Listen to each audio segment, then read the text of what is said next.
The Capital Grille in downtown Boston was packed for a Tuesday evening. Leather booths, dark wood paneling, the quiet murmur of power conversations happening over $200 stakes. This was where deals got made, where executives courted investors, where my parents held their quarterly shareholder dinners for Chen Technologies. I stood at the entrance, looking at the private dining room where 23 people were already seated. My parents at the head of the table. My older brother Kevin beside them, perfectly positioned as heir apparent. A collection of investors, board members and key executives filling the remaining seats. There was no place card with my name. Andrew, my father said, noticing me hovering in the doorway. His tone carried the particular edge of irritation he reserved for inconvenient interruptions. What are you doing here? You sent me the invitation, I said quietly. Quarterly investor dinner. 7 o'clock. That was a mistake. He didn't even stand up, just gestured dismissively from his seat.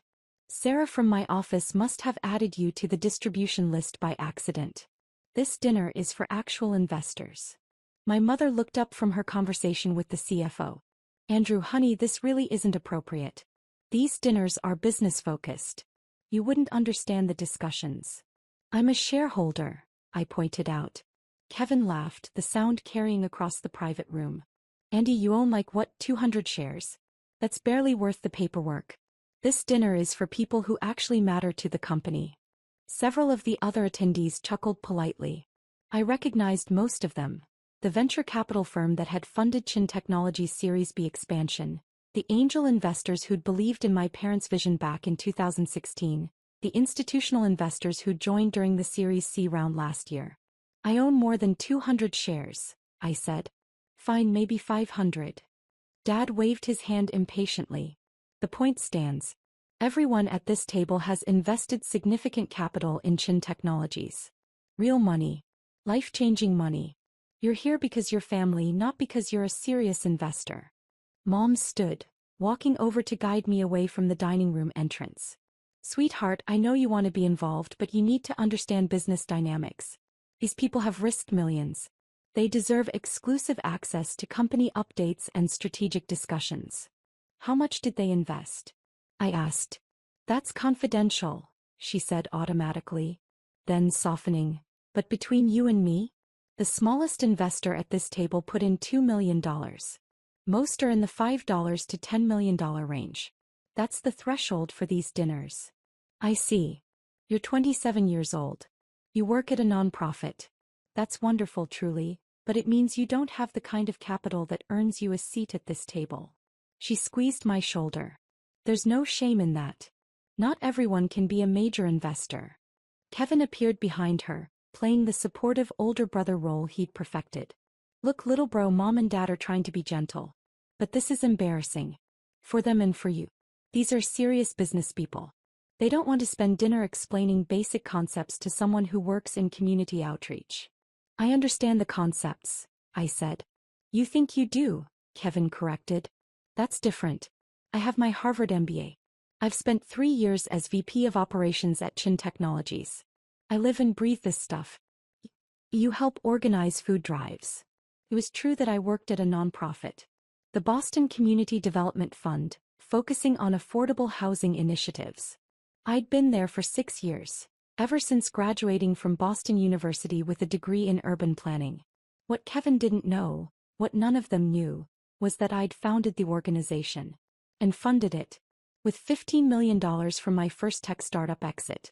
What they also didn't know was that I'd been systematically investing in Chen Technologies since its Series A round in 2016, carefully building my position through a network of shell companies and investment vehicles that kept my identity hidden from the cap table. You're right, I said quietly. I wouldn't want to embarrass anyone. Good man. Dad had joined the conversation, clearly wanting to resolve this quickly and return to his investors. Look, we'll do lunch sometime. Just us. I'll explain what's happening with the company. But tonight is for the people who've actually written checks. Understood. Mom kissed my cheek. Order something nice from the main dining room. Put it on my card.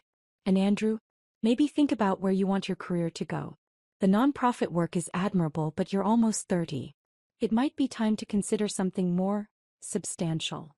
They walked back to the private dining room. The door closed. Through the frosted glass, I could see them returning to their seats, the dinner resuming as if I'd never been there. I stood in the hallway for a moment looking at my phone. Then I opened my banking app and navigated to my primary investment account at Thornhill Capital Management. The account that showed current holdings of $340 million across various investments and asset classes. Chen Technologies represented my single largest position. $94.7 million invested across 5 different entities over 8 years. I'd been 20 at my first exit, a mobile app for municipal service requests that I'd built during sophomore year. The city of Boston had acquired it for $8 million. I'd used $5 million of that to create 3 shell companies and invest in my parents' Series A round. At 22, my second company, a platform connecting nonprofits with corporate volunteers, had been acquired by LinkedIn for $31 million. I'd put $25 million of that into Chen Technologies Series B. At 24, a consulting project turned into a proprietary algorithm that Salesforce bought for $67 million. Another $40 million went into Chen Technologies Series C. By 25, I'd diversified into early-stage angel investments, cryptocurrency positions and real estate. But Chen Technologies remained my anchor investment. My parents' company. The family business I'd supported from the shadows while being treated like the disappointing son who chose social work over real business. I pulled up my contacts and called Martin Reeves, my portfolio manager at Thornhill. "Andrew," Martin answered immediately. "What can I do for you?" "I need to liquidate my Chen Technologies position. All of it. Every entity." There was a pause. "That's $94.7 million across 5 investment vehicles. May I ask why?" "Personal reasons." "I need to inform you of the consequences," Martin said carefully. "Chen Technologies is preparing for an IPO next quarter. Your position could be worth $200 million or more after they go public. Liquidating now means leaving significant value on the table." "I'm aware. And the liquidation will require SEC disclosure within 30 minutes. The board will be notified. Your identity as the beneficial owner will be revealed." "I understand." Another pause. "This is your largest position. Your anchor investment. Are you absolutely certain?" I looked through the frosted glass at the dinner party I wasn't allowed to attend. At my parents laughing with their real investors. At Kevin holding court, the golden child who'd done everything right. "Execute the sale," I said. "All 5 entities. Immediately." "Confirmed. I'll begin the process now. Andrew, for what it's worth, I'm sorry whatever happened to precipitate this decision." I ended the call and opened my secure messaging app, texting my lawyer Patricia Montgomery. "Andrew, liquidating full Chen Tech position. We'll need documentation of beneficial ownership across all entities. How quickly can you compile?" "Patricia, I have everything ready to go. Updated this morning per standard quarterly review. Give me 20 minutes to finalize disclosure documents." "This is really happening?" "Andrew, yes." "Patricia, they have no idea, do they?" "Andrew, none." "Patricia, this is going to be spectacular. Stand by." I walked to the bar in the main dining room and ordered a whiskey. "Neat." The bartender poured Macallan $18.45 per glass. I paid cash. My phone buzzed with the first notification. "Martin, Phoenix Holdings LLC liquidation initiated. $23.4 million processing."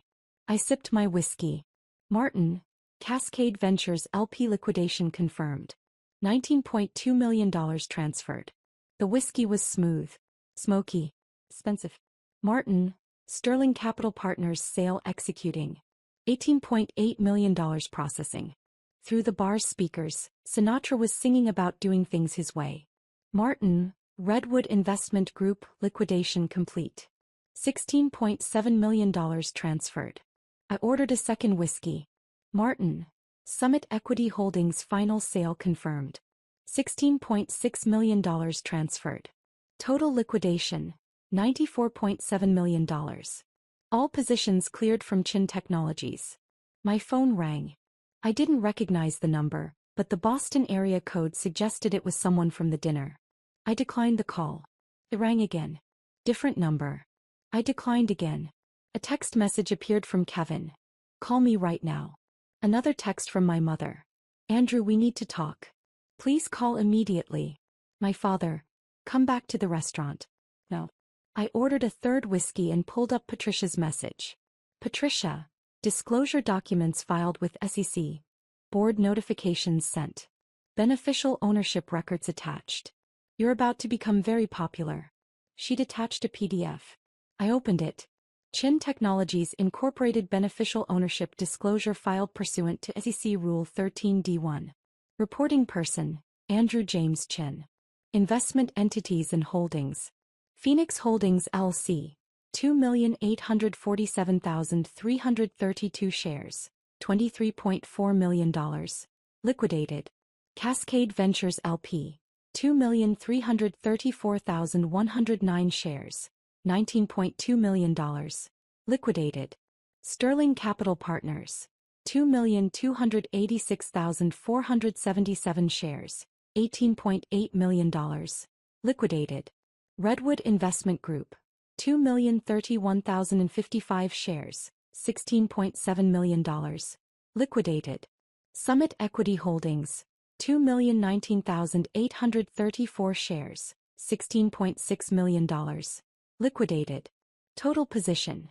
11,518,807 shares. Percentage of company. 31.7% total investment value. $94,700,000 status. Complete liquidation, all shares sold. My phone was ringing constantly now. Calls from my parents, from Kevin, from numbers I didn't recognize that were probably board members or executives. I let them ring. The bartender refilled my water glass. Popular evening? You could say that. My phone buzzed with an email notification. The subject line read, Urgent. Emergency board meeting, all directors required. I wasn't a director, so I ignored it. Another email, this time from the Chen Technologies Investor Relations account. Significant shareholder disclosure, immediate review required. I was finishing my third whiskey when my father appeared at the bar. His face was red, his breath coming in short gasps like he'd run from the private dining room. What the hell did you do? He demanded. I sold my shares, I said calmly. Your shares? Andrew, you just tanked our IPO. The bartender quietly moved to the other end of the bar, sensing the conversation was about to get intense. I sold my shares, I repeated. I'm allowed to do that. I'm a shareholder. You're not just a shareholder. Dad's voice was rising. According to the disclosure that just hit our board's inbox, you owned 32% of Chen Technologies. You were our largest investor. Correct. How is that possible? You work at a nonprofit. I work at a nonprofit I founded with $15 million from my first company exit, I explained. I've had 3 successful startups. Total exits, $106 million. I invested $94.7 million of that in Chen Technologies across 8 years. Mom had joined us now with Kevin right behind her. Several other dinner attendees were filtering into the bar area, their expressions ranging from shocked to furious. You've been our anchor investor this entire time? Mom's voice was barely a whisper. Yes. Phoenix Holdings, Cascade Ventures, Sterling Capital, Redwood Investment, Summit Equity. Those were all you? Correct. Kevin grabbed my arm. Do you have any idea what you've just done? We're supposed to go public in 3 months. Our largest shareholder just dumped everything. The IPO is dead. The company's valuation is going to crater. I gently removed his hand from my arm. Then you should have invited me to dinner.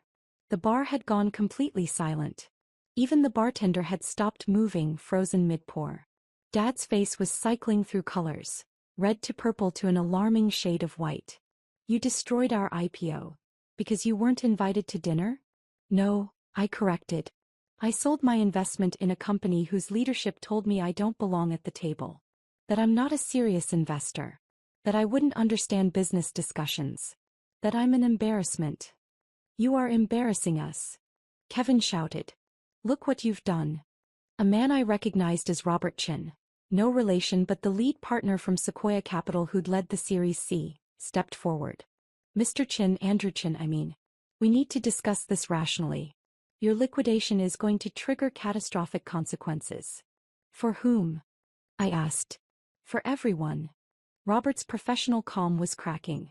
The other investors, the employees, the company itself. Your parents have built something remarkable over 12 years. You're going to destroy it. I didn't build Chen Technologies, I said. My parents did. I just funded it. Apparently that doesn't earn me a seat at the table. Mom had tears in her eyes. Andrew, please. This is our life's work. Your father and I have poured everything into this company. Not everything, I said quietly. I poured $94.7 million. You poured innovation and leadership. Both were necessary. But only one of us was dismissed as irrelevant. A woman from the dinner party, Margaret Wu, I thought from the Institutional Investor Group, spoke up. The market is going to react very badly to this. A 32% liquidation right before an IPO signals serious problems. Our fund will have to reassess our position. That's your prerogative, I said. You're going to trigger a cascade, she continued. If we pull out, others will follow. The company could lose 60% of its value in a week. My phone buzzed. Martin, stock price down 23% in after-hours trading. News spreading fast. Another message. 3 institutional investors have requested emergency calls. 2 are discussing liquidation. I showed the messages to the assembled group. Dad collapsed onto a bar stool. This can't be happening. Let me make sure I understand the situation, I said, setting down my empty glass.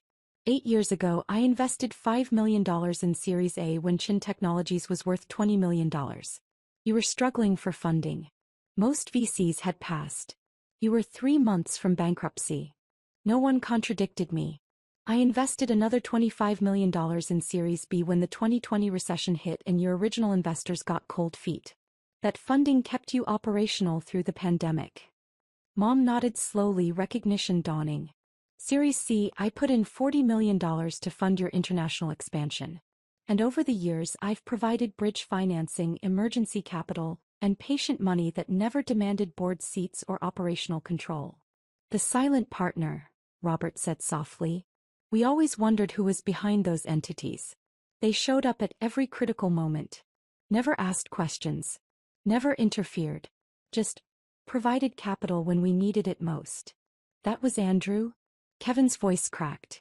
This whole time, I confirmed. While you were getting your Harvard MBA, I was building and exiting companies. While you were climbing the corporate ladder at Chen Technologies, I was managing a $340 million portfolio. While you were explaining to me how business works, I was funding your salary. But you never said anything, Mom protested. You never told us. I wanted to see if you'd value me for who I am, I said. Not for what I have. I wanted to know if my parents would respect my work, my choices, my contributions without knowing about the money. That's not fair, Dad said. Isn't it? You built a company worth $300 million. I'm proud of you. Genuinely proud. I invested almost $100 million because I believed in what you created. I gestured toward the private dining room. But tonight you told me I don't belong at the table. That I'm not a serious investor. That I'm an embarrassment. We didn't know. Kevin shouted.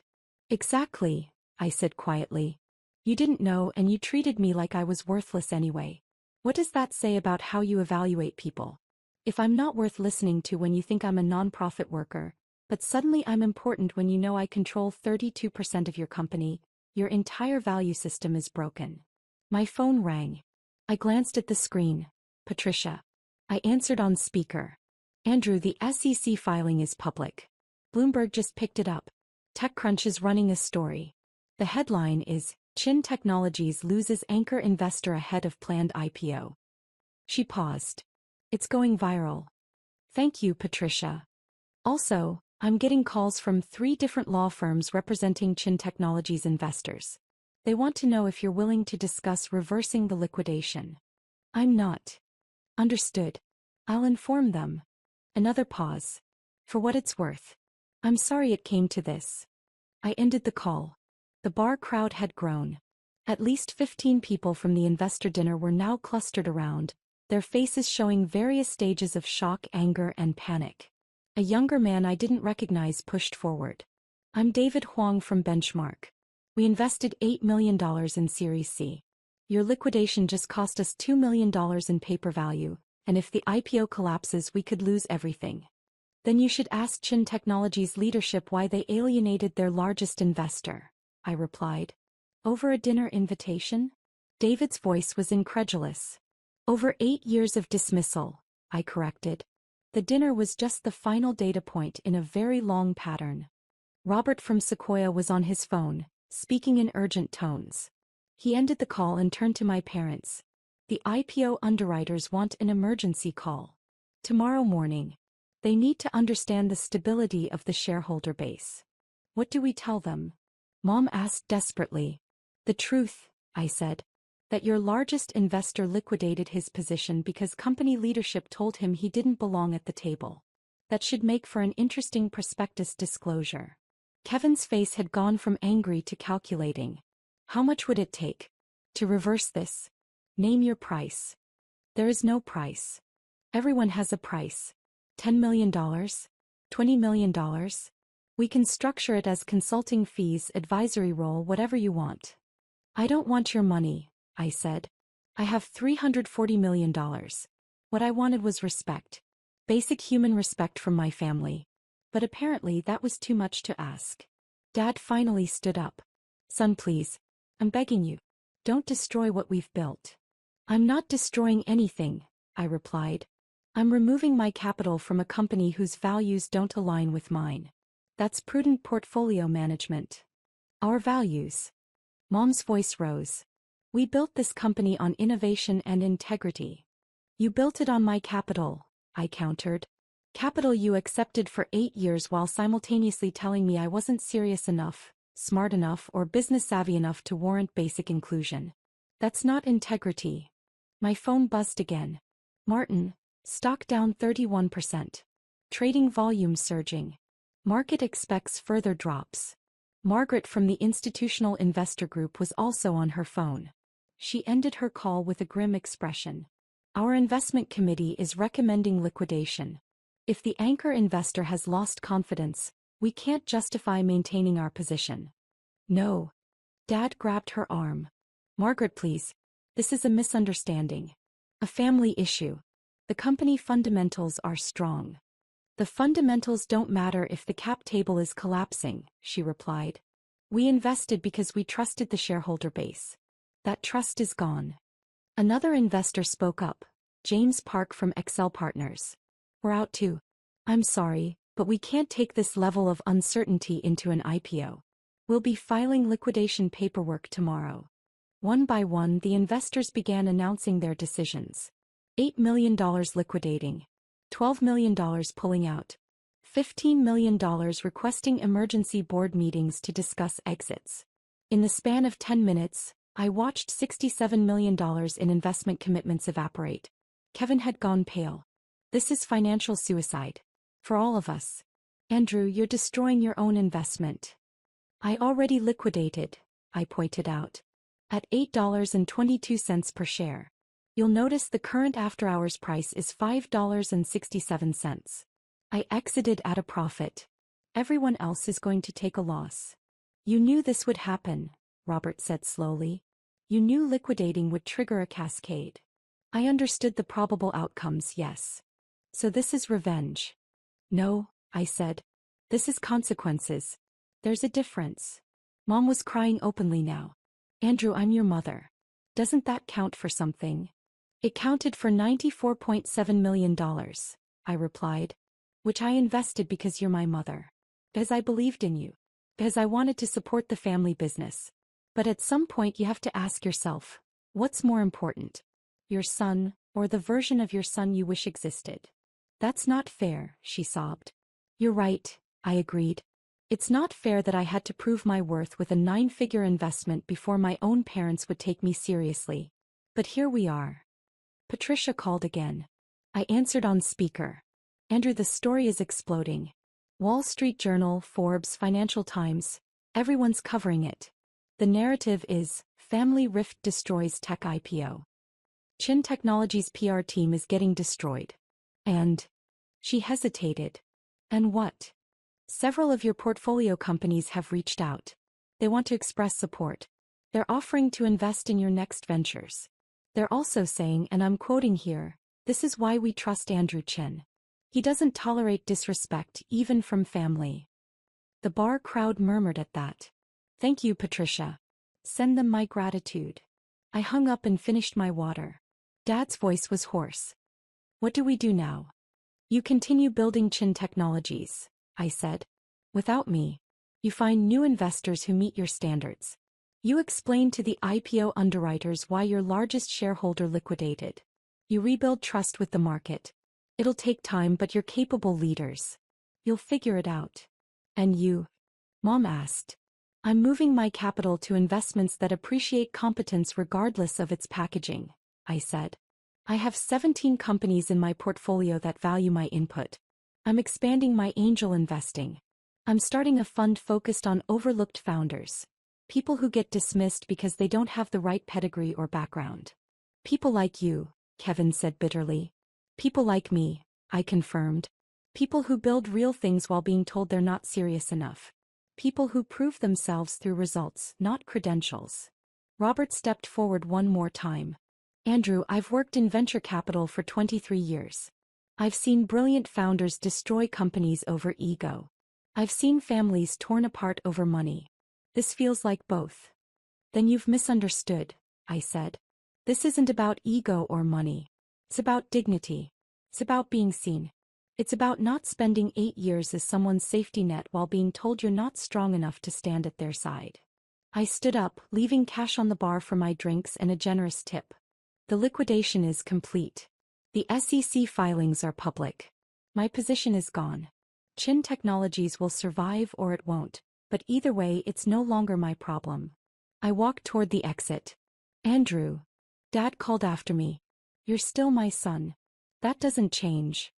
I turned back to look at him, at both my parents, at Kevin, at the assembled investors who'd spent the evening enjoying a dinner I wasn't allowed to attend. "You're right," I said. "I'm still your son. Which is why this hurts. Which is why I spent 8 years hoping you'd see me. Really see me. Not the disappointing kid who chose nonprofit work. Not the embarrassment who doesn't understand business. Just me."